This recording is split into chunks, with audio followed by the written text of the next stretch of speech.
This conference will now be recorded.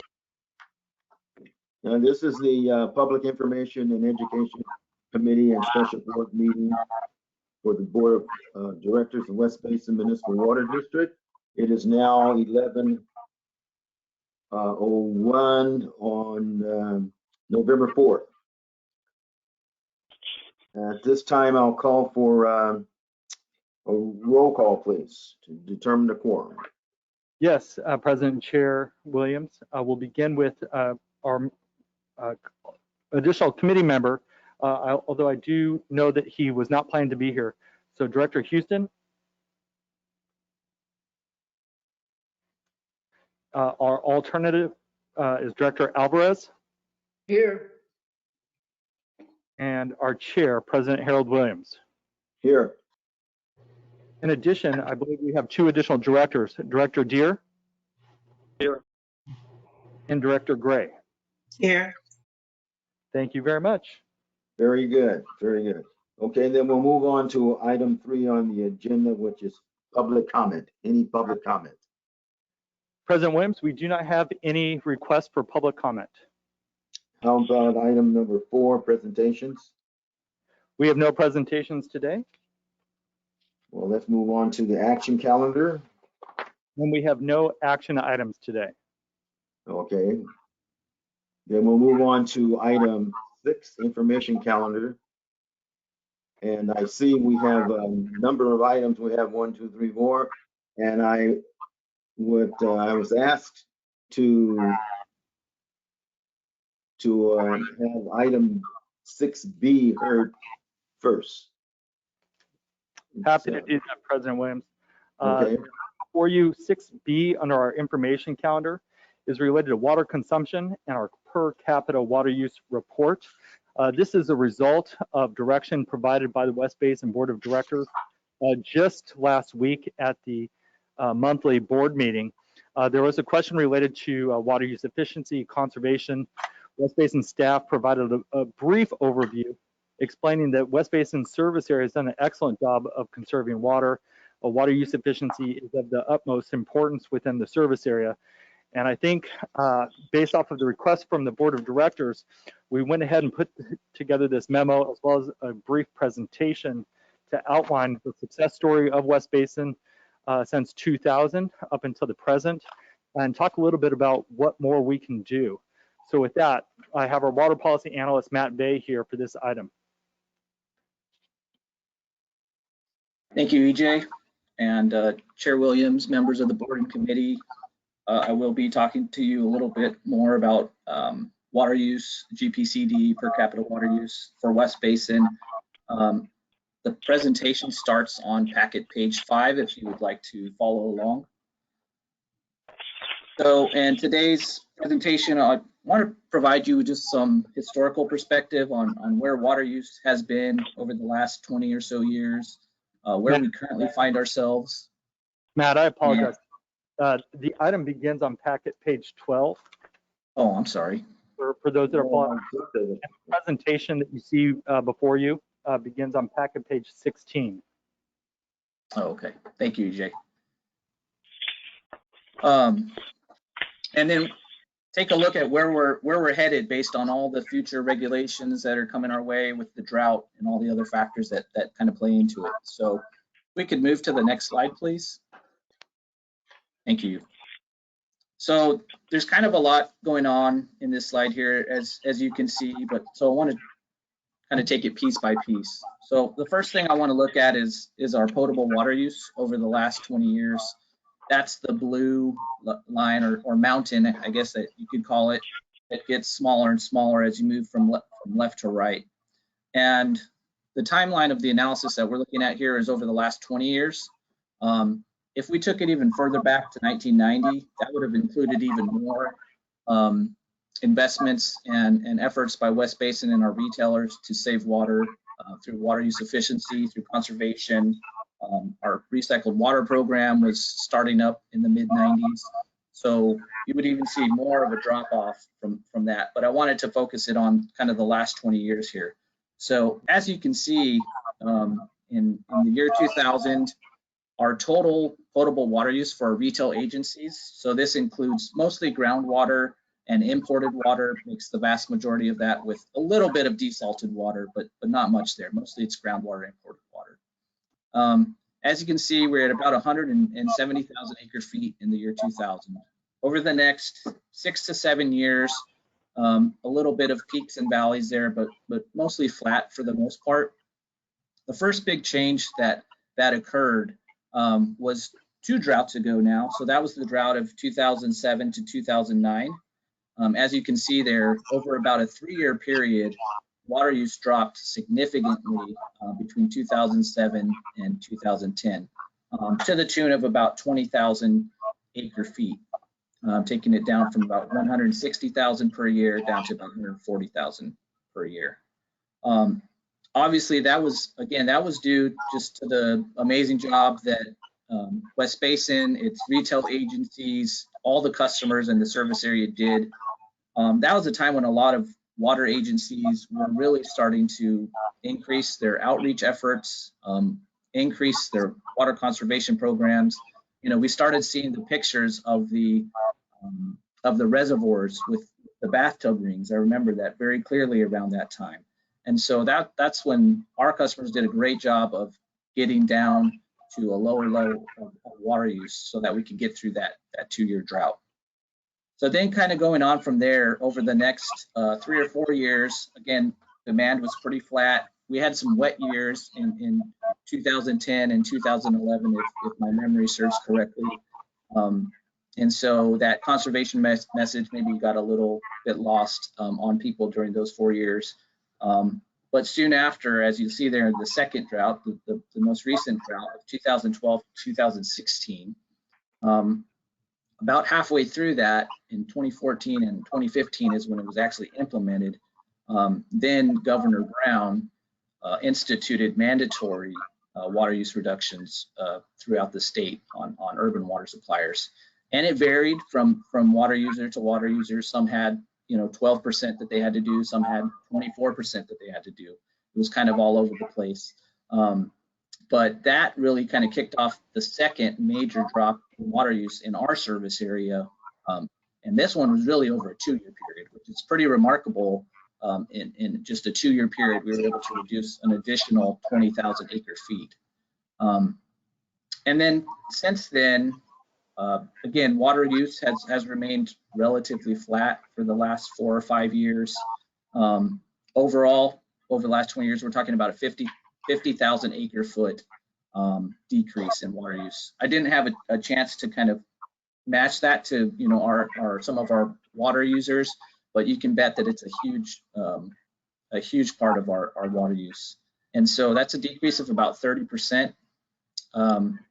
And what I want to kind of compare it to now is that green line that you'll see going up in a positive direction there. That's our population during this time.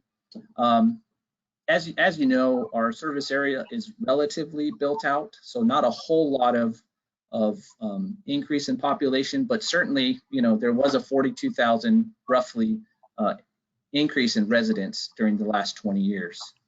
And, the fact that we were able to reduce that much water use with that population increase really goes to show how much per capita water use, which I'll get to in a couple of slides, decreased during this time. And again, that's just a testament to the job that our retailers did, that West Basin has done with our water use efficiency and recycled water programs. A couple other things that I want to point out here is the baselines, the red arrows there. This is important because in the previous drought, our water use has been, up until a couple months ago, our water use, or retailer water use, has been compared to the 2013 baseline. So the previous mandatory restrictions were based on that baseline. As you can see, for us in our service area, that's 20,000 acre foot higher than it is where it is now. So a couple months ago, or back in July, Governor Newsom asked for 15% water use reductions, but he based that on a 2020 baseline, which, as we know, was one of our lowest water use years ever. Lots of things could have played into that. The pandemic could have played into that. The fact is that it was extremely low water use that year. but that's now what we're being measured against, or our retailers are. And so I'll kind of get into that a little more in the next few slides, but just to kind of set it up that we have a big challenge ahead of us with that big of a decrease in the baseline water use that we're now being kind of judged against from the state level. Let's go to the next slide, please. Matt, before you do, Yeah. just real quick, we can go back for our directors that are here. You know, this is there's a lot of detail in here, but when you look again, as Matt pointed out, over the last 2 droughts, where major pieces of legislation were enacted in 2007, 2009. You had the 7x7 and the significant effort. West Basin definitely played a key role as far as pushing and getting that over the hump. And then, of course, just recently, the SB 606 and AB 1668, you know, that will have long-term implications. And we do expect that once those water use targets are adopted by the State Water Resources Control Board in 2023, those will have a significant impact as well. But I can't say it enough. The direction and the leadership by this board at West Basin has led specifically to this declining water usage. And I also want to point out, I had a chance to talk with Cal Water Service Company, Dan Armendariz, just earlier, and I let him know that after looking at this slide, you know, our retailers are doing a great job. The 17 cities, the unincorporated portions of West Basin or LA County within West Basin service area, we are doing an excellent job. And I know we can do more. I know that there's things that we can do to push it a little bit, but we are seeing that demand being hardened. So every time we look to cut back a little bit more, it's going to be a little bit more difficult, a little bit more messaging required. But I think that this slide here is a significant success story. So you'll be seeing this a lot more in a lot of the presentations that we do, just to show the efforts and the fruits of that effort. So Matt, go ahead. Great. Thank you, EJ. Yeah, so if we could go to the next slide, please. So this slide here kind of breaks down our water use into indoor and outdoor. The blue is kind of represents the indoor water use, with the green being outdoor water use. In 2018-19, the district completed a water use efficiency data study that took a comprehensive look at just all of our water use efficiency programs. It looked at our water use, our per capita water use, our sector water use, population, and did a really good job of just looking at what drives water use in our service area, and where can we kind of expect to go with our water use efficiency programs. So it's a valuable source of information that we still refer to this day when we're looking at and assessing water use efficiency programs going forward. But basically, I took that analysis, I extended it out to the year 2020 because it had only gone through 2017 before. But really what I wanted to convey to you is based on that analysis, and you know, there's a whole number of assumptions that went into it. They arrived at a general indoor to outdoor water use ratio of about 70% indoor, 30% outdoor. For some of our larger properties or parts of our service area that have larger lots, you're probably looking at more of an indoor to outdoor split that's more balanced at 50-50, because they would be spending more of their budgets on irrigating their landscapes. But this is just important information for us to know as we continue to go after new programs that serve our indoor water use or outdoor water use, that we just have a general understanding of where this water use is occurring. So I just wanted to kind of show you that and give you the breakdown of indoor to outdoor. Let's go ahead and move to the next slide, please.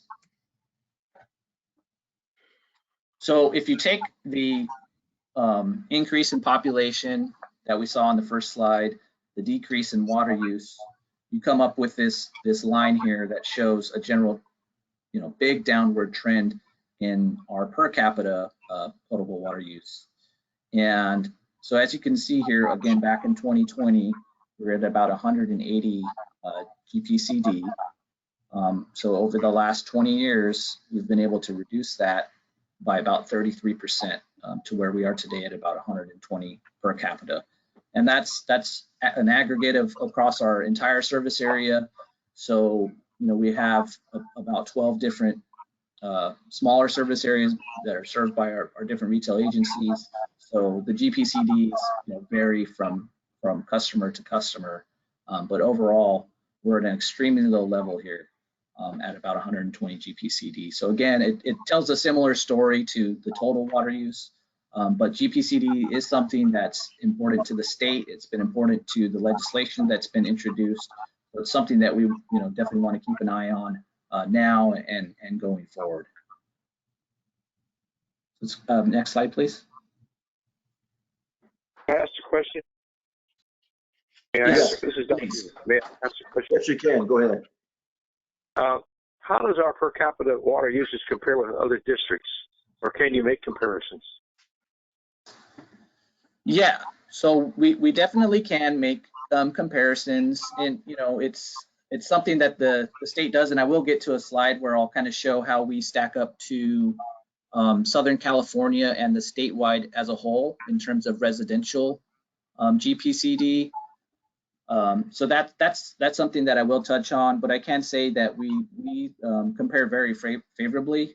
Our per capita water use is below most areas in the state as it currently stands, which again will kind of make reducing even further. It presents us with a good opportunity, a good challenge, because we are already so low, and many of our communities are well below 120 GPCD, which is the average for our entire service area.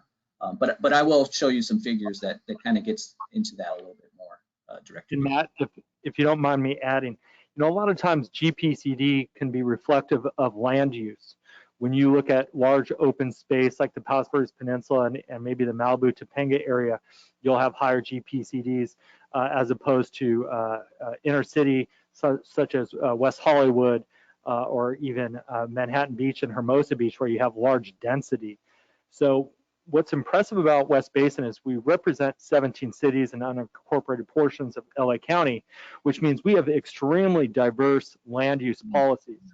So really driving that GPCD down throughout the service area on average is a significant step and a significant success story because we need to have programs that meet all of the different needs of all of our different communities. So that, I think, is the positive side of this story for West Basin, is that you're not just seeing one or two communities come down where maybe their land use is far more dense. You're seeing it come down across the board. Matt, you can go ahead. Okay, thank you. So related to per capita water use, in 2009, the legislature passed SB 7X7, and the premise or the purpose of this legislation was to get urban water suppliers to reduce their per capita water use by 20% by the year 2020. And now this was a requirement for retail agencies, not wholesalers, so it didn't apply specifically to West Basin. However, our retailers, the job that they do is certainly a reflection on the wholesaler. And so we've been very engaged with them and worked with them for our 2015 UWMP process. We tried to get a regional, we looked at it at a regional basis. And so it's something that we've tracked very closely. But as you can see here, kind of the bottom line is that in 2009, we were at about 150 GPCD at that time, and we reduced it down to 120 GPCD. So it's about, it's right at a 19 to 20% reduction. There were also intermediary goals of 10% in 2015 that our retail agencies met and exceeded. And again, you can kind of see here that they met that legislative challenge that was issued to all cities. And that, again, that just goes back to the great strides that West Basin and all of our retailers did to get people to use less water during the last two droughts. Anything you want to add on that, EJ? No, because the policies have changed since SB 7X7. What's really interesting, we did the 19.1% that you see there. If you look at the legislation, there was actually a triggered rollback as far as the baseline goes for agencies that utilize a significant amount of recycled water within their service area, including potable reuse. And West Basin actually qualified for that. So technically, by the rule of the law, utilizing that rolled back starting point baseline, West Basin was far beyond the 20%. So this is looking at the specific numbers, and again, quite a success. Next slide. So this one's very similar to the previous slide that I showed you based on total potable water use. But again, it just kind of gives you an idea of what our indoor and outdoor per capita water use looks like. Again, the blue is the indoor, and the green is the outdoor. What's important is that based on some of the new legislation and some proposed legislation, they're really looking at cutting back on the indoor GPCD over the next 10 to 15 years. And so that's something, again, that we're studying very closely and we'll be evaluating in tandem with our conservation team to see how to craft programs that can get at that indoor GPCD water use. So next slide, please.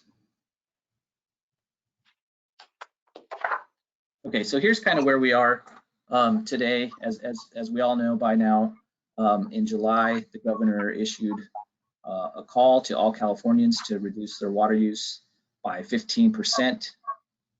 At this time, the state has more or less indicated that there's no mandatory actions that they're expecting to take until we get into next year. They kind of want to see how the the usual winter wet months play out to see if there's any movement on the water conditions, if they improve or if they stay where they're at. The other thing to note here is that the governor did declare a drought emergency for LA County. So now all 58 counties in the state of California are under drought emergencies. And then in the meantime, we are expecting Met to potentially take an action next to declare a regional drought emergency. So a lot of moving pieces right now. So a big question for us is how will, it's clear that West Basin, and I think many of our other partner water agencies could say the same. It's clear that West Basin has done a tremendous job in reducing water use over the past, 5, 10, 20, 30 years. How will those previous successes be treated, especially when we're right now at a 2020 baseline that is so low? And so that's a question that we'll have going forward. I think there'll be a lot of discussion about that with the state in the coming months, depending on how, the precipitation kind of plays out again over the next few months. But it's something that we'll be keeping a close eye on. Next slide, please. So I did want to take just kind of a brief detour to try to tell a story about our current water conditions. Kind of cherry picked this, but this is a key indicator of the health of our state water project. This is the Northern Sierra 8-station index for precipitation. So I think, as we all know, Northern California received a huge storm a week or two ago. They called it the bomb cyclone. As I have talked to my family and other people that live in Northern California, it was literally 24 hours straight that it rained there. They received the most rainfall in Sacramento in a 24-hour period since 1880. So this picture here kind of shows over the years, you're looking at an average of 53 inches falls in rainfall at these stations in Northern California over the course of the water year. Last year, we received a total of 24 inches at these stations, which is the third driest since tracking started. So based on the storms from a week or two ago, we're currently at about 12 or 13 inches for this station, which is 510% of average. And not even through the end of October, we're already more than half at what was received for the entire 2021 water year last year. So just it gives you kind of a sense of the proportion of how huge that storm was. And so I think, without looking at the next slide that I'll tell you, you would think that our reservoirs would be brimming with water based on just the amount of water that came down from the skies. But if we can move to the next slide here. Thank you. So reservoirs really haven't recovered much. I think, a little bit here and there, but the reason for that, the reason that the rain did not, turn into higher reservoirs is that the ground conditions have just been so extremely dry and parched that it really just acted like a sponge for that water that fell, and didn't end up becoming runoff that would fill into those reservoirs up north that supply the state water project, Lake Oroville specifically. So the result was less runoff into those key reservoirs, and so the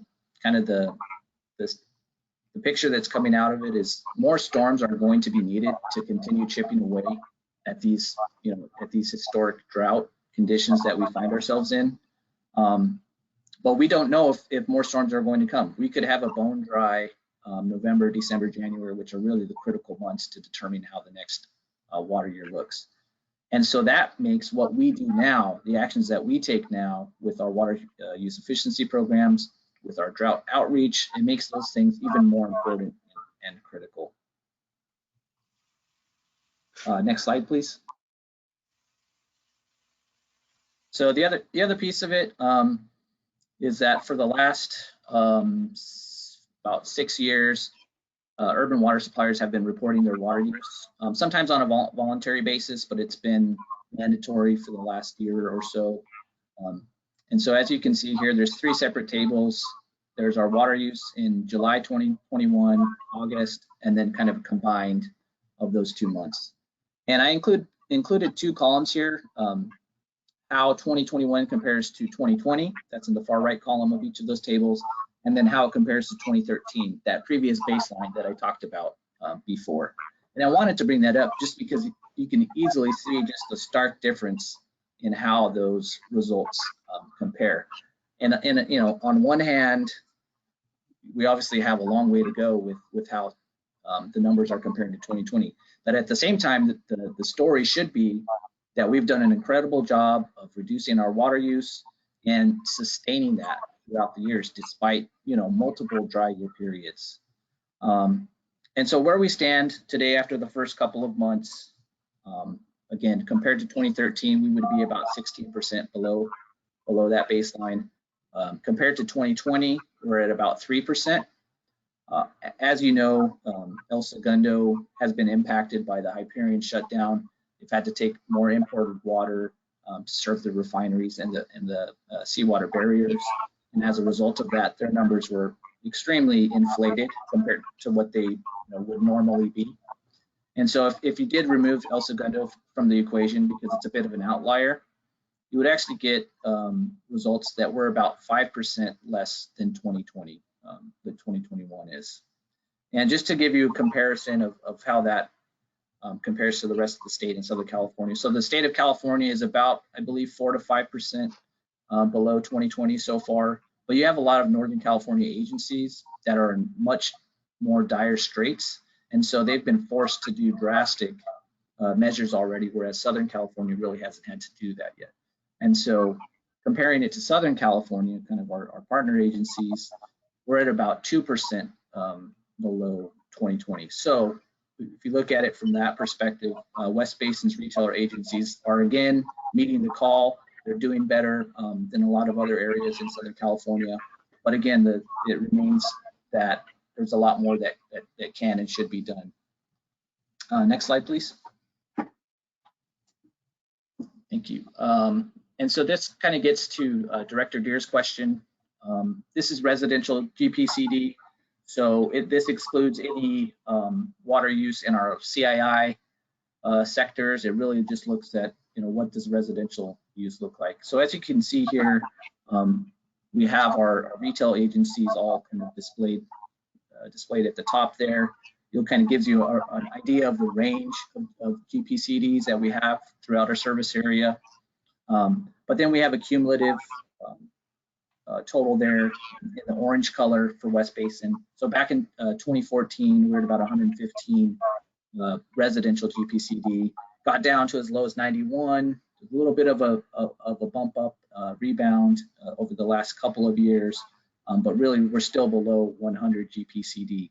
And then right below that is basically Southern California's numbers. So again, they are pretty close to ours, but they are still tracking above ours. They're at about 102 for 2021. And then you see the statewide average there, which is 113. So down about 14–15% over the last 7 years. And then West Basin retailers are consistently lower than both statewide and other Southern California areas. Next slide, please. So this gets us to looking toward the future. So we have a 15% savings target that's been identified. It's based on what is our combined retail agency potable water use of 120,000, which I kind of spoke to earlier. Just looking at it from that perspective, you're talking about an 18,000 acre feet reduction that West Basin's retailers will need to make in the aggregate to achieve that target. That amount of water is greater than the combined annual potable water use of Inglewood, El Segundo, and Lomita. So it gives you a sense of how much more needs to be done to hit that 15%. We've done it in the past 2 times within the last 12 years. We've done it on 2 separate occasions. We've saved even more than that amount.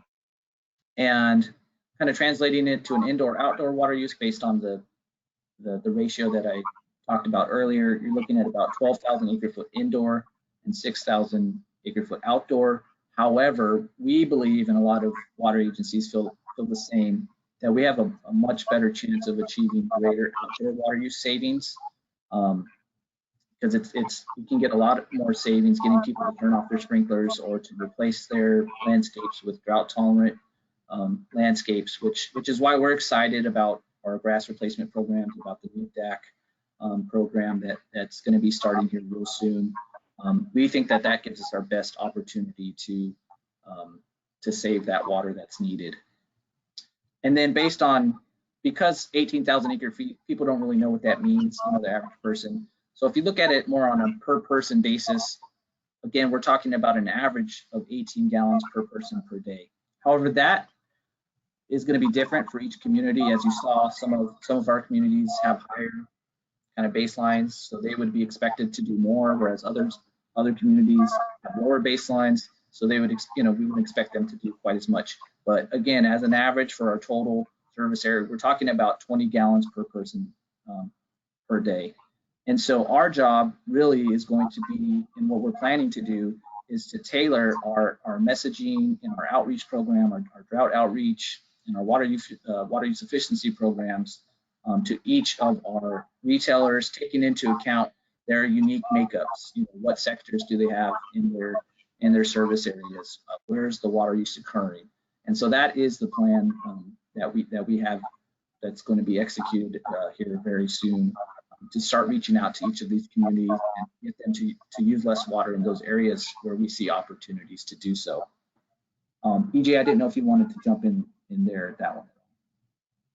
No, I think the presentation says it all. I think we've come a long way. 15% is difficult to do, but now with a very targeted approach, looking at all of our retailers, all of our cities, and specifically the land use, and designing specific programs to assist them as far as reductions go, that's going to be our main goal, and that's going to be how we achieve this next big dip in water usage. Great. So if we can move to the last slide, please. Thank you. So coming up on the horizon, as EJ already mentioned, we have the water use objectives from the 2018 legislation that's currently being worked out. That's the Making Water Conservation California Way of Life that we've been preaching for the past several years.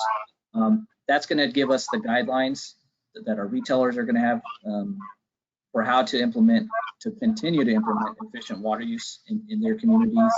So retailers are really going to have to think about how to continue becoming more efficient with their water use.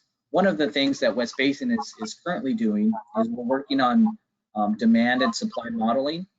and we're looking at our conservation programs, and we're going to put together individualized demand models for each of our city retailers and LA County Water District 29 to really help them look at that and to see how we can help them meet those water use objectives once they start being tracked in 2024. So that's something that we're excited about in the next few months and getting those demand models completed. Indoor water use standards, again, as I mentioned, the outdoor-indoor water use ratio.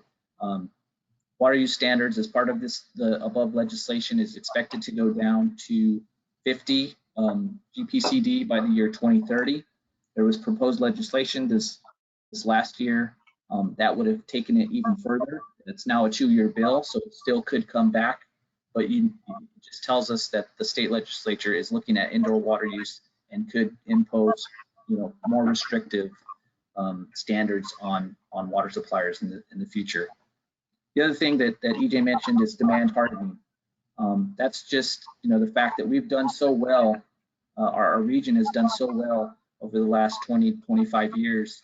How much more can they do? And we do see this again as a challenge and an opportunity to get to work with our retailers, to work with our cities, our 17 cities to get there. But that is going to be one of the major challenges, is to get people to stay at it when some of them, might want to say that they've done enough. And that kind of goes hand in hand with drought fatigue. So, every 3 or 4 years, there's a new drought. A lot of the standard drought messaging comes out. So, we're working on a plan that we think will really speak to each of our communities, that will target our individual communities. And so we're excited to get that going here in the next few weeks as well. And then finally, just simple actions can make the difference. Yes, we want to hit them hard with, give them opportunities to, take out their grass, to put in drought tolerant. But really, it's that in conjunction with getting them just to think about their water use on a daily basis and what they can do, the small things that they can do that they can pass on to their children to make those habits something that they grow up with. And we think if they can do that, we can really see our region, make a good attempt at meeting those 15% reduction and anything that might come down from the state in terms of mandatory actions next year.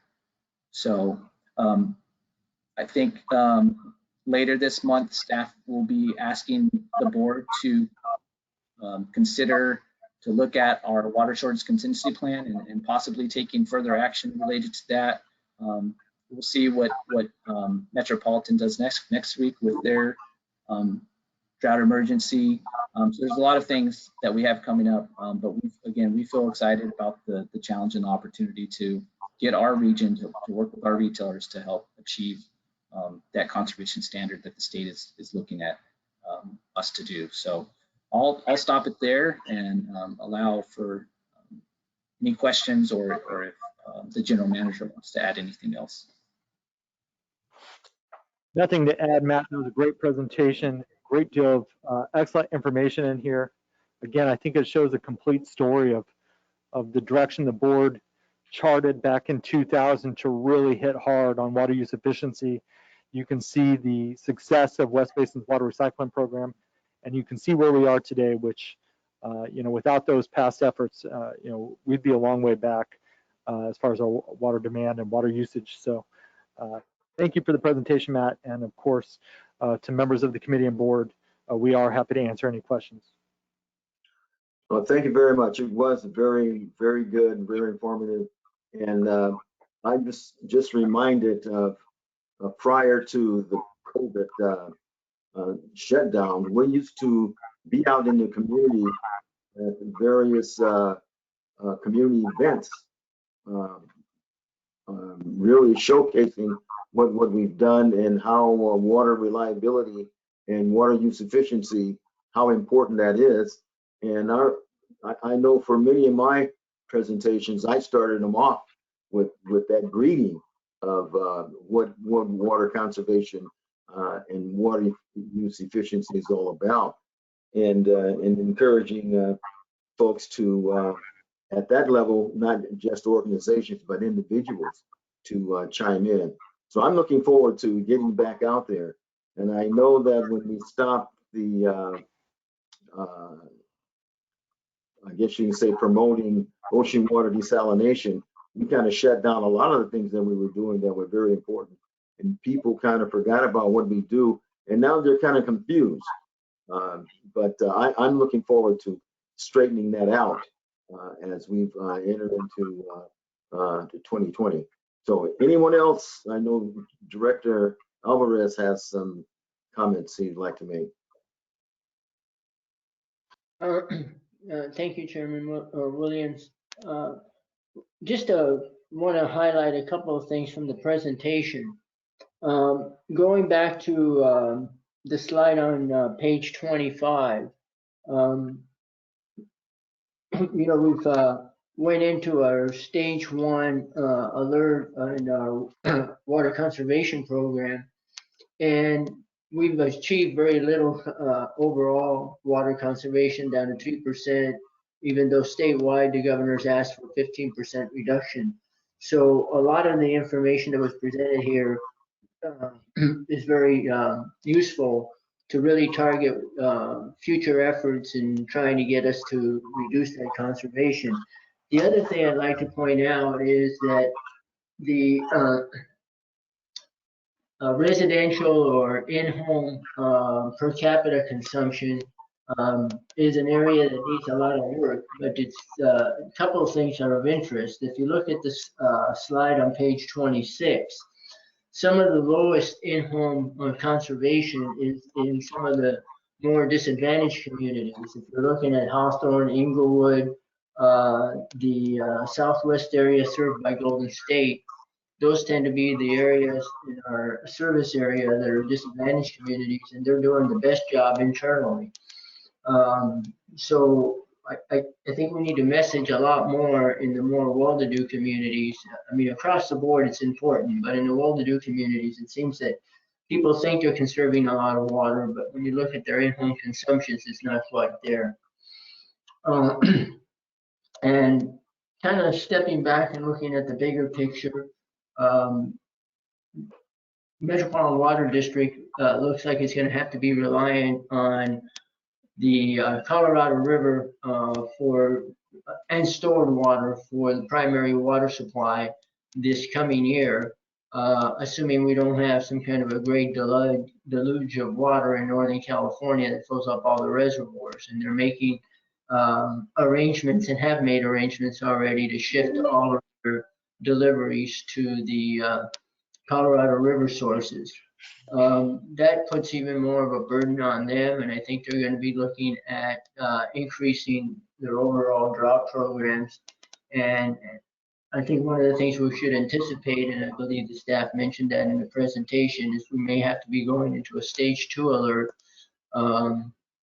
So we'll probably be hearing more about that at the next board meeting, or subsequently sometime next month. But all these things are happening right now rather quickly, because we are looking at another year. We're not necessarily being able to count on having robust imported water sources to serve the area. So water conservation is very critical. And looking at Metropolitan Water District and some of the indications of what they're going to be promoting in terms of their actions, they're going to really stress limiting outdoor water use, and they're going to increase their rebate for removing turf and going to more drought tolerant landscaping. I think we've started focusing on that a couple of months ago, and hopefully with that additional money we can make further impacts on that. The overall water per capita consumption, when you look at both internal and external usage, there's a lot that can be done just by really removing a lot of that external use, and it's a lot of landscaping. So that program is a real effective program, one that I think we really ought to continue to focus on and expand. And I look forward to seeing where all of this evolves and getting further updates. at the board meeting. Thank you. Right. Someone out there has their phone unmuted and they're receiving phone calls. I hear a phone ringing. If you are not with us, please turn your phone off or mute your phone. Anyone else would like to speak? Director Gray? Do have a comment. Thank you, Director. Certainly this item and the information we've heard today has really been enlightening on water usage, and I thank staff and general manager and all the board members have been part of just that effort. And I heard the comments from Director Alvarez. So thank you for the meeting today. It's been really enlightening, this particular item. Thank you. And gratifying. Thank you. Thank you. How about Director Deere? Comments, thank you. So let's see, who else is out there? That's it. Okay, then that takes care of this item. Unless Director Alvarez, is there anything else? No, I don't have anything else, but I need to excuse myself. So I will be logging out of the meeting. All right, well, thanks for letting us know. All right, Mr. General Manager, next item. Yes, thank you very much, President Williams. The next item that we have is item 6A on our information calendar. This is our water bottle filling station program update for the month of November. And we have our Water Policy and Resources Analyst 2, Tammy Hurley-High, here for the presentation. Hi, good afternoon, Chair Williams and Board Directors. Good afternoon. So today's presentation will provide a status update on the activities of this program. And first, we'll start with slide 2. And if we can back up on the packet, it starts on page 6 on the packet. So on this first slide, it includes a list of applicants from prior years with the pending construction plans. There has been a lot of progress here. So some units have been installed, and they've been installed in the cities of El Segundo and the city of Redondo Beach, along with Culver City Unified School District at their high school. For St. Philomena and the city of Rolling Hills Estates, they are still experiencing scheduling delays on their end. So we are continuing to monitor all of that with them as well. If we can advance to the next slide, please. Thank you. So this includes a list of the agencies that have submitted applications last year. And so far for the cities of Gardena and Malibu, they have completed their installation of their units. The Palos Verde Unified School District has ordered their units, and they are coordinating installation schedule on their end for all the different locations. Next slide, please. So the next slide, it shows a photo that we've recently completed. And this is located on the Hermosa Greenbelt Pier near Pier Avenue. The Greenbelt is a jogging and walking trail. It runs throughout the city of Hermosa Beach, and it's one of the more widely used locations in the city. It sees nearly 500 people per day. So in this photo from left to right are our director, Desi Alvarez, the mayor, Justin Massey, and Doug Krause, who is the environmental programs manager. So next slide, please. So this indicates the applications that we've received so far for this fiscal year. This includes the application from the California State University of Dominguez Hills, the city of Hermosa Beach, and the environmental charter schools. Next slide, please. And this is a list of the current status of the Quotas opportunities.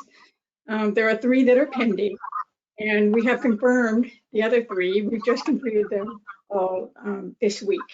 And that includes the Maricosta High School as part of the Manhattan Beach Unified School District, the city of Malibu, which had their indoor station installed a couple of years back, and the city of El Segundo. So next slide, please. So lastly, this slide shows the budget for the current fiscal year. This represents 2 new applications from Cal State Dominguez Hills. one new application from City of Hermosa Beach, and 2 applications from the environmental charter schools. So that's a quick summary I have. It wraps up the update on the water bottle filling stations, and I would be happy to answer any questions that you may have. Okay, very good. Any questions? Director Deere?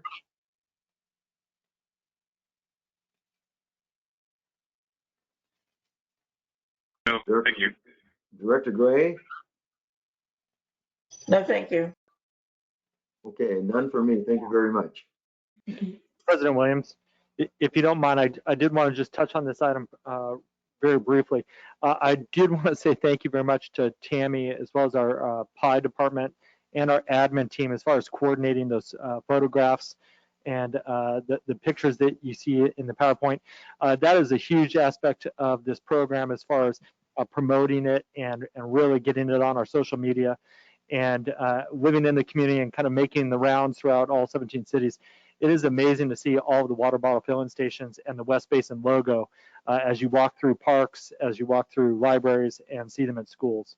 So thank you to everybody that's involved in this program, and thank you, directors, for your commitment to it, because I know it's not easy in the middle of the day to go take those photographs and meet with the applicants to get that done. So thank you to everybody. No, thank you. Thank you.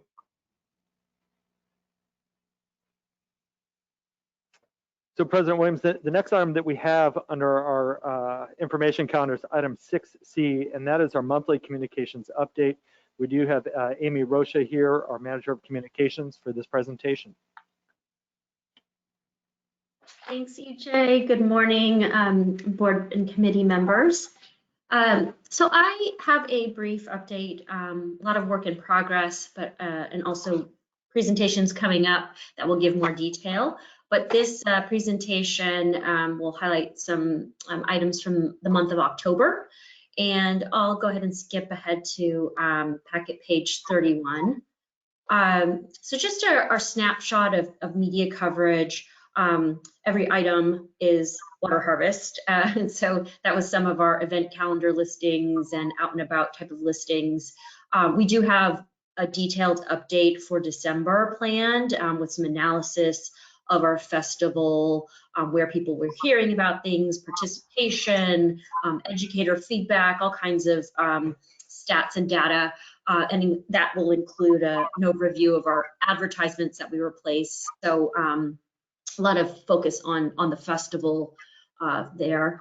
And then moving along to the next slide. Yeah, I just want to point out that online right now, there's another variation of this image that links to the video. So if anybody missed it or wanted to watch it again or see something in particular, they can access that online, and that's on our YouTube channel. There's a playlist with all the elements and accessible through our program webpage. And then moving along to the next slide, a lot of things obviously cooking and we're planning, and definitely appreciate Matt's presentation right now, because clearly we work together to inform our messaging and our outreach regarding the evolving conditions of the drought and supply conditions. So one of the ways that will play out is some of the details and data and message that will go into our fall e-newsletter, which will be mid-November, I believe right after the Veterans Day holiday, just in the final stages of review to get that going. In addition, we've talked about, and I'll detail this in a couple of slides in a moment, our new and ongoing actions surrounding the drought, including our general awareness campaign, and then also, again, continuing to really build and promote our water use efficiency program, since that's what we're really, that's a true benefit and an offer that we provide to the community in order to save water. So that's a heavy emphasis there, in addition to just general drought awareness and supply conditions and the need behind using these water use efficiency programs. And then in addition, our 75th anniversary, our PI teams kind of kicked off already some initial internal planning, research, and some resources that we're looking into. And in December, we'll bring back, I think it was previously requested as well in the last committee, just an outline of some of the milestones that we'll be looking at throughout the year. and starting with some type of introduction and a culmination of the anniversary for the year. And then finally, already the budget cycle will be starting soon, so we're also looking at big picture planning and goals, thinking of new ideas, modifications to existing programs to enhance quality and mission-oriented programming and outreach, as well as potentially some new elements that will help support our messaging during the drought. For example, some market research elements that will help really target our audience and our message. So that's something that we're looking ahead to.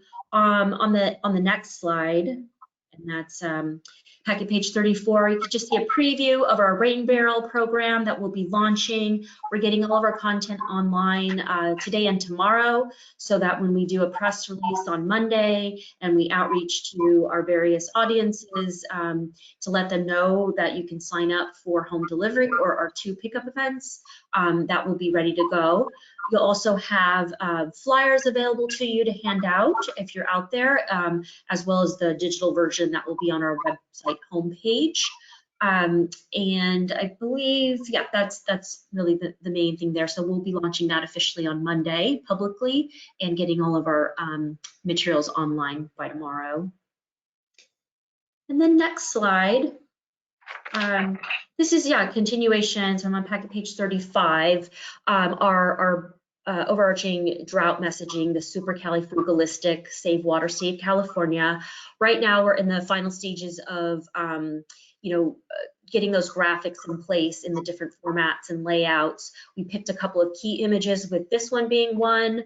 It's definitely more lifestyle. We liked that her, colors and match our logo. There's, waves added on to make sure to suggest water. And we have a couple of other versions of this that we'll start with. We're also finalizing the selections of a key image for each city that we represent. So we have tailored, targeted social media outreach, calling to attention our cities in our region. And then we're also taking the opportunity, since obviously we're saying save water, to enhance our water conservation pages. So making some refinements to make sure that the user experience is easier. And then we'll be progressively updating that, especially as we introduce new programs.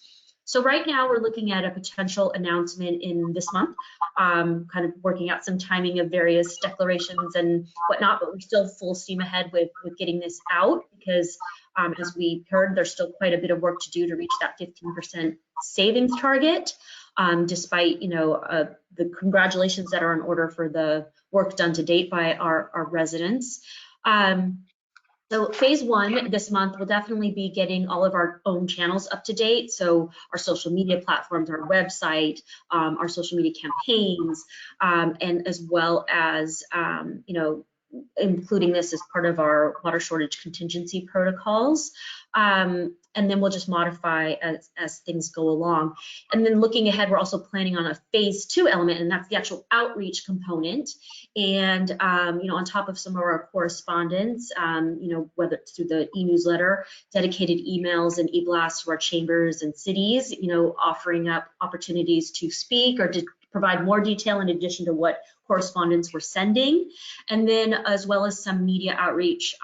So I know that Director Alvarez had mentioned kind of, using that data, which is again very, very helpful to us to tailor who we'd start with first, some of those higher water user areas. So some potential article submissions and pitches to those particular areas that could have more opportunity to save. As well as more of a street marketing component. We're exploring some options to have a series of events that would hit each division, an opportunity to give away some of our materials and a drought kit that actually gives true value and devices to help people save. So we'll come back with more details on that, but that's the direction we're headed.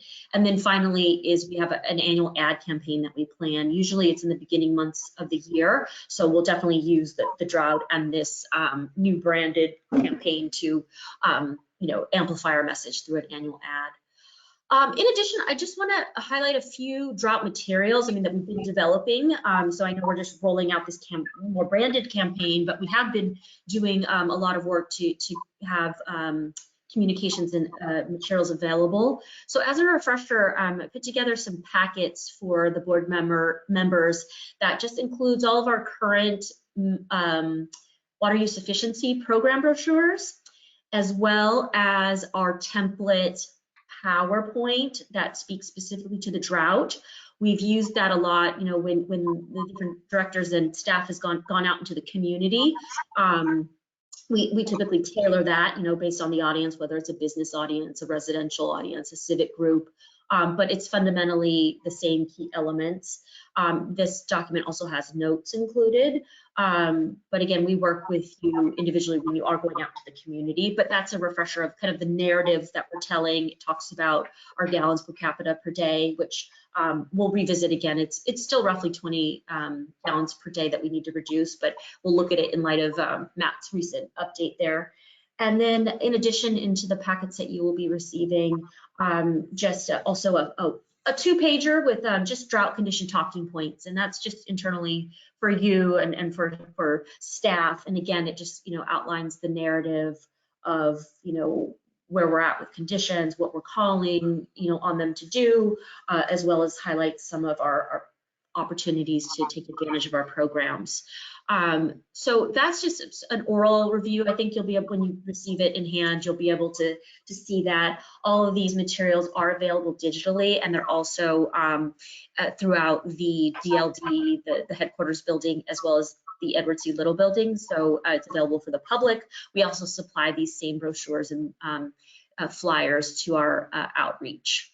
And thank you to the admin team who's just kind of scrolling through some of these elements that are included, and you've probably seen them because you've already handed them out.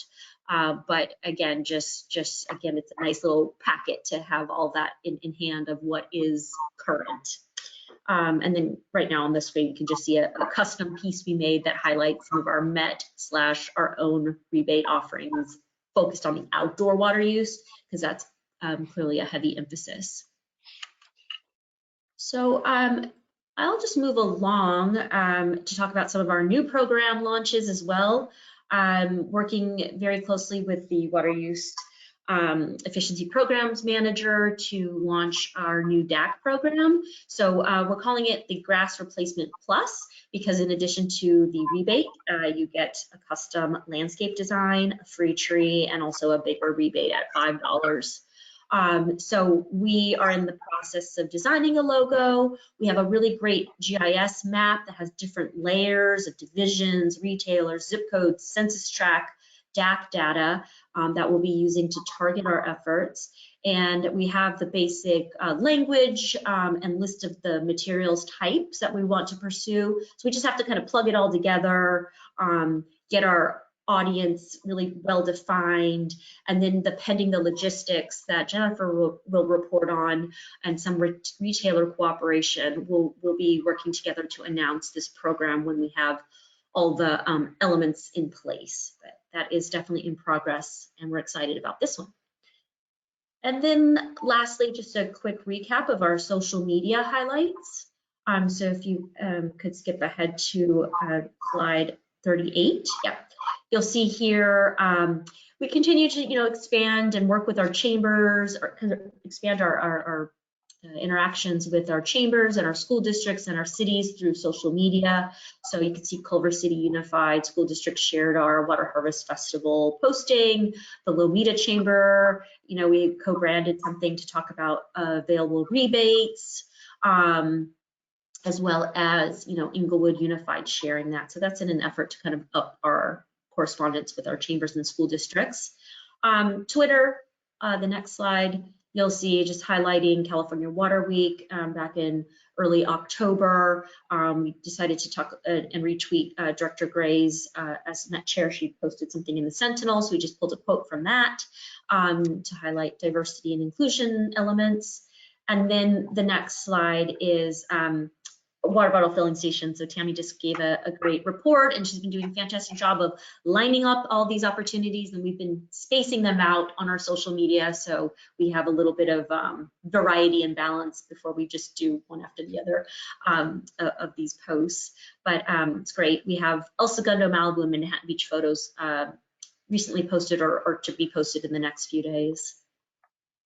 And then 2 more. Instagram, again, just taking an opportunity to plug our grass replacement programs and offering some tips about, winter and lawns drying, and, to seize the opportunity to start this process. And then finally on LinkedIn, we did a behind the scenes look at some of our operators at ECL, again, just to showcase recycled water. And, we'll continue to do this with the tie-in that, clearly recycled water saves drinking water for our residential purposes and business purposes. And that about, concludes my report. I have media clips in the packet. Again, they were just very brief festival highlights. But I can take any questions or feedback if you have that for me. Otherwise, that's it for me. Thank you. Well, thank you very much. Very nice. Any questions? Director Deere? On page 46 is a good picture of Director Alvarez and myself sitting there.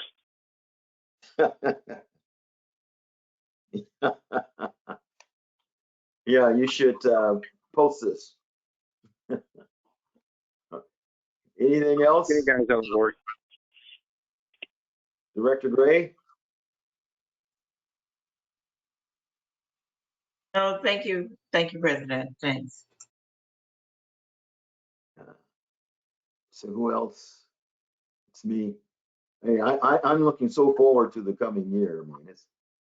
I mean, I'm just looking at us being able to meet in person and some of these community events so that we can again get close to the neighborhood clubs and social clubs, the community service clubs, more should I say, because that I know that I did a lot of that in PV because, that was the best way to reach people was through their community clubs.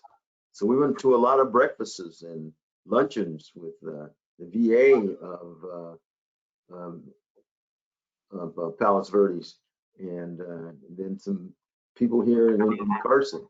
But when the COVID-19 struck, it just put a damper on everything, and we seem so disconnected because a lot of people don't attend, excuse me, the Chamber of Commerce events because most folks are at work, and if they don't work in the city, they can't get to the Chamber of Commerce's lunches and breakfasts. So we need those community events, and I'm ready to get back to them. So that's all I have to say. But thank you for everything. And next item, please. Yes, President Williams, the last item that we have on our information calendar is item 6D, our conservation programs update. And this report will be provided by Gus Mesa, our Senior Water Policy and Resources Analyst, as well as Jennifer Vasquez, our Water Policy and Resources Analyst too. Thank you, EJ. And good afternoon, Chairman Williams, committee and board members. I have a few brief updates on our water efficiency programs, and then I'll be turning this over to Jennifer Vasquez for her updates. The first update is on our Change and Save program, which is shown on board packet page 48 under the program highlights section. We just received our order of 500 conservation kits. These kits are being funded by the Metropolitan Water District, so we can provide these kits district-wide. We're working with the Public Information Department and the South Bay Center to distribute the 500 kits through our online website and during outreach events. The kits provide a simple way for residents to conserve water indoors. We also have and provide a $500 clothes washer rebate, and so far we've provided 184 rebates to residents, mostly in the it's a good number, and mostly in the disadvantaged community areas. Our goal is 400, and so we have 216 rebates remaining. to provide, and so we'll continue to promote the rebate to our communities. It's a great rebate, very high, $500. Very good. And I was able to mention this at our a short West Basin chat that we held in October. We had 19 residents attend, and that's led, to a few residents registering for our programs and signing up for the clothes washer rebate as well. As I mentioned, we'll continue to promote both the free conservation kits and the $500 rebate through June of next year. So at this time, Chairman Williams, I can take any comments or questions. Yes, thank you. Concerning the conservation kit, what's in the kit? There is there's a few devices for indoor where residents can conserve water indoors. There's a kitchen faucet aerator that they can install in the kitchen to conserve water there. There's 2 bathroom aerators for the bathroom sinks. There's a shower head for the shower, and also a thermal device that goes along with the shower head that they attach. So that'll sense when the water gets hot, it'll automatically turn the water off, and there's like a string you pull, and then the water comes out. So it saves more water using that little thermal device. So those are the devices, Director Williams. Well, thank you. I was at one event. It was an event of for seniors, and the thing that they had the most difficult with understanding was the faucet aerators. They could not figure out what was the purpose of that little device, and because a lot of them were had, I guess, moved from their homes to senior facilities, what they call assisted living. And so they had no idea what that aerator was for. It was very interesting. They didn't know. So what do we need to put in the kit to kind of help them deal with this? Yes, we do provide instructions on how to install the devices, and also the phone number for the South Bay Center. So we have resources to assist them. Okay, very good. So so how many of those kits are left? Oh, we have we just received them, Director Williams. So we have 500 kits. Okay, are they similar to what we gave out to the directors when we started our water harvest? It's a little different, Director Williams. Those were more focused on outdoor. They had the gardening gloves, gardening seeds. I'm trying to remember what other items were in that kit. I think there was a hose nozzle. Nice device. So that one was more tailored to the outdoor, where these are tailored for the indoors. So what is the value, dollar value of each kit? I'll have to get the exact number for you, Director Woods. I want to say around $26, but I'll confirm that. Well, I don't know if you know this or not, but the retailers, Cal Water, also give those kits out, but you have to order them. You go online and you order the kit, and it has a lot of good stuff in there, just like our kits. So do we let our customers know when we run into them that they can also get those from their water purveyor? From their water purveyor, from like a California water service. I know that we do promote our kits through our website. In the South Bay Center, residents can register for our kits, but we're not promoting their kits at this time. Maybe that's something that we can explore, EJ. Maybe we can look into that to see how we can maybe promote some of our retailer programs. So we can get back to you, Director Williams, that I could talk to EJ and the team about that. Well, I'm not suggesting that we take their job of promoting their work, but to just let our folks know that in the event that they can't get one from us, that they can go to their retailer and get a similar kit. Okay, that sounds good. All right, thank you. Next item. Okay. I'll move on to page 49 and cover the Malibu Smart and the Rain Barrel program. First, the Malibu Smart program.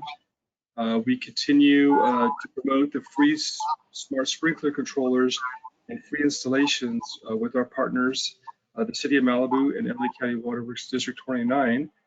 As you saw from Matt's presentation earlier, Malibu and Topanga, they do have a higher GPCD due to their larger lots, lower populations, compared to the higher density areas. Since they do have larger lots, we are focusing on reducing water outdoors in those areas. They can do more there.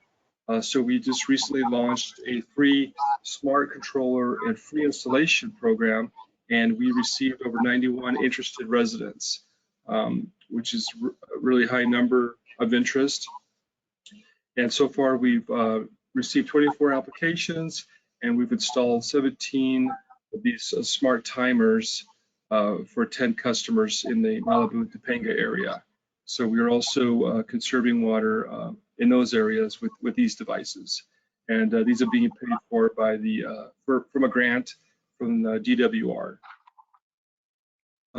Our consultant and the team will be sending out another email to all the residents of Malibu and Topanga next week, posting on Nextdoor and advertising on social media. So are there any comments or questions on this program? Questions? Good job, guys. Okay, if not, I'll move on to my last update, Chairman Williams. That's the Rain Barrel program. I'm still on your packet page 49. We're very excited to officially launch our free Rain Barrel home delivery program, as Adi mentioned, on Monday. Well, officially, I think it's tomorrow, but on Monday, updating the website. From the end of our last program in the spring, we've had 95 residents register on the South Bay's interest list. And so these residents will be contacted starting tomorrow to let them know that they can register for the program. We're currently in the process of providing the delivery company, Weber's Water Conservation, with an agreement. Therefore, the deliveries will begin later this month. Staff is also planning for the 2 in-person events that will take place on January 29th at our Edward C. Little Water Recycling Facility, Segundo, and on February 5th at our Donald L. Deere headquarters building in Carson. So I look forward to being at those events and assisting residents. I can take any questions or comments now. Okay. Any questions, comments? Comments? You can count on me being at both of those events. Thank you. All right. Sounds great. I'll go ahead and turn this over to Jennifer. Thank you. Thank you. Great, thank you so much, and thank you and good afternoon, Chairman Williams, committee and board members. I will begin on board packet page 50 with updates to the grass replacement program as it relates to the DAC initiatives. I'll go ahead and go through my updates and then open up for questions at the very end just to avoid unnecessary kind of pauses. So if you do have any questions about any particular program, please let me know at the end of this presentation. So following committee discussion of the current budget for this program, West Basin staff did proceed in advancing various program elements as listed in the board memo. One thing that I did want to update is that the grass replacement rebate amounts for residential and commercial grass replacement projects were processed through the SoCal Water Smart website to begin offering the $5 per square foot rebate to the disadvantaged community census tracts as defined by the coronavirus screen map that we've mentioned a few times. Funding for projects will be available was available beginning October 2021, and staff has begun tracking this activity. I did want to note that 2 applications so far have been processed on the system, totaling 3,470 square feet. And the first application actually processed was in the city of Inglewood. I also did want to note that there is an updated census tract data that was released in 2021. We will work to assess the updated map layer and apply updated information for our service area with assistance of our GIS staff. And additionally, West Basin staff conducted an informal RFP process to identify an eligible contractor to assist with the tree voucher and residential design assistance, the elements that we discussed in the pilot program and are listed on this page. This process did close on October 13th, 2021, and staff has worked to identify a potential contractor familiar with both landscape design and also experience with tree distribution programs. Through a thorough review, staff has identified tree people as the best fit for the program and has begun planning efforts. Their experience with city plants, which you might be familiar with throughout the city of LA, and they also have experience designing residential gardens, which is in line with the goals of the program. So we're excited to kind of begin those planning efforts, like I mentioned. And also, as updated with the communications update, marketing and outreach strategies are currently under development and in collaboration with the PI team. And so Amy did a great job kind of summarizing where we are with that program so far, as we're naming it Grass Replacement Plus. Moving into grass replacement, the grass replacement rebate section at the bottom of board packet page 50, staff has included the rebate application table, of course, on the same page, on the following page, I should say, 51. And these, of course, include the applications received from July 1st. A total of 7 new applications were received in the month of October. And so we did see activity increase September and October, which is really encouraging. We are maintaining 7 to 10 applications in our service area and continuing to promote the Go Drought Friendly and Get Big Savings, which hopes to address direction by this committee to call out the multiple benefits of grass removal, one of which is, of course, the money savings of reduced water use through the lifetime of a new climate-appropriate garden. Those are the top updates for grass replacement. I did really quickly want to provide an update for West Basin chats, which begins at the top of page 52.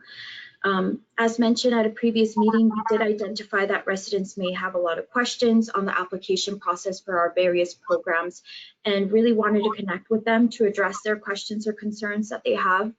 So the chat structure begins with a brief overview of the rebate program that we featured and is then followed by a Q&A session where West Basin staff are available to answer specific questions about that residents might have about a particular program. So we did hold our first West Basin chat on September 30th, 2021, highlighting the grass replacement rebate program. A total of 85 registrations were received with 45 participants joining us that evening. And there were roughly 10 to 12 questions answered during the 30-minute webinar. Most were addressing the application process, asking what areas qualified for the grass replacement rebate. There was interest on use of rain chains, very specific type of questions for stormwater capture.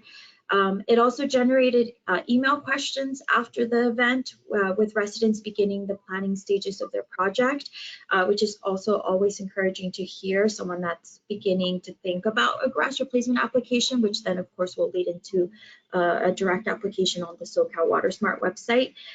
And then I also did want to update, as Gus mentioned, last week we did hold the West Basin chat that focused on the Change and Save program. And so it was led by Gus. He answered various questions on how to participate in the program, take advantage of the $500 rebate, high efficiency washer rebate. A total of 74 registrations were received with 19 attendees on that actual day. And then our last scheduled date is included in the look ahead calendar below, which does cover the grass replacement rebate. So far, we are at 72 registrations for that last West Basin chat. So we're encouraged to see residents participating and learning more about the application process as mentioned. Very specific questions about, how their grass is doing in their front yard or backyard and if it qualifies. So those are the type of questions we really address with this. And as you were mentioning, really talk to the community as we can through these platforms. So that is my last update. I am happy to take questions as I mentioned earlier. Thank you so much. Thank you. Questions? Questions? Any questions, comments? Hearing none, we'll move on to the next item. President Williams, the next item that we have on the agenda is item number 7, closed session, and we do not have any closed session items. Very good. And that takes us to item number 8, which is director's comments, future agenda items. Hearing none, we'll move. I wanted to ask a question. Our Lions Club would like to use the headquarters building for a dinner, a community dinner. Would the board approve that for January, sometime in January, late January? Should that be agendized for our board meeting, or can the staff just okay it? President Did you Williams, hear me? I didn't understand that. Okay. The Gardena Lions Club wants to use our headquarters building for a dinner, for community service dinner, and sometimes in late January. How can we get it reserved? Is that a board action we have to take, or what? Well, EJ, would you follow up on that, please? I'll be happy to follow up on it. For a couple of years now, West Basin staff has looked at opportunities to avail our facilities for community organizations when or if needed. There are some costs associated with that in relation to security, and even now with our new protocols for indoor activities. So I'll be happy to follow up with Director Deere to get a better feel for the request and see what that process would look like as far as moving it forward. Okay, that's good enough. Thank you. Yeah, Thank you, let the rest of us know what that process is as well. Will do. Thank you.